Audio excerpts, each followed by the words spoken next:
remember when I was about 7 or 8, my older sister, Lynn, who was the most religious among us siblings, so we're surprised she didn't end up becoming a nun, would periodically tell me that people should not be working on Sundays because, Larry, that's the Sabbath.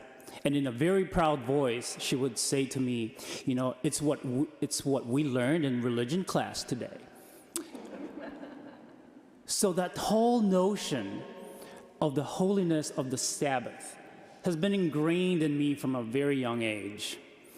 And looking back, I think my sister and I were like little Filipino Pharisees, mentally judging people, policing them, you know, keeping our eye out for those we suspect might be headed for work on a Sunday, especially those in uniform, you know, when they're not supposed to.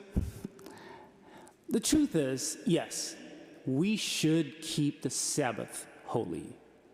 We should. And yes, we ought to rest and relax on a Sunday and reserve time for God. There's no arguing about that. Because I think we spend so much of our time on our own things and for our own purposes. However, we must also be careful that we don't become like the Pharisees who had blended their own standard of holiness with God's, that they accused Jesus of breaking the Sabbath law. Jesus did not violate the Sabbath law, by the way. He kept God's law. It was really the Pharisees' version of the Sabbath law that Jesus did not keep. You see, Jesus knew the heart and the spirit of the law. He knew the more significant and the bigger picture to all of this. This is all about doing the right thing than about following the letter of the law. If we are so rigid about following the law of the Sabbath, well, then all hospitals ought to be closed on Sundays. Let the sick and the dying fend for themselves, you know? If they die, oh well.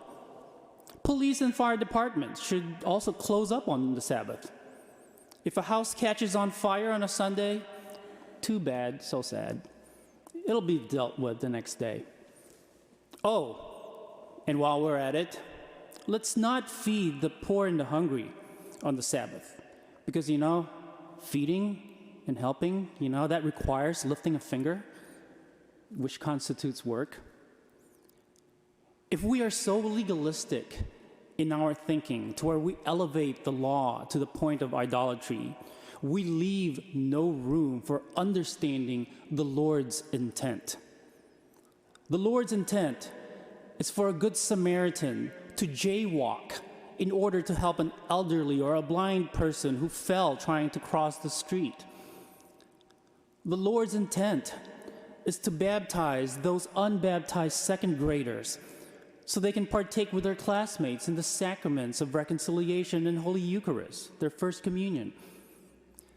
The Lord's intent is to confirm an 8th grader in the backyard of his family's home because that poor child has an immune deficiency condition.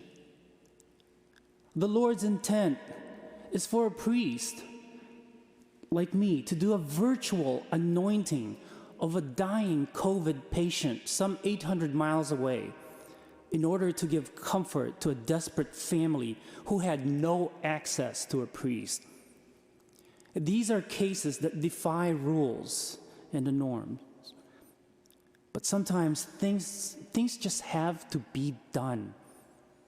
Laws, after all, are meant to regulate our relationships with God and with others. Rules are important and necessary in life. Don't get me wrong. But sometimes it's more important to do the right thing than to merely follow unreasonable rules that lack a heart. Hello, OLPH. My name is Mary Lynn Januszewski, and I'm the Director of Finance and Operations at Our Lady of Perpetual Help Parish in Glenview, Illinois. And this message comes to you with heartfelt gratitude and thanks for your ongoing generosity and support of OLPH Parish. This overwhelming generosity allows us to continue to serve and to minister to the parish community in so many different ways. So thank you, OLPH, for all you do. You are much appreciated. Isn't that funny? Yeah, it is. It's Yeah. oh, here's a miracle. But no, you know,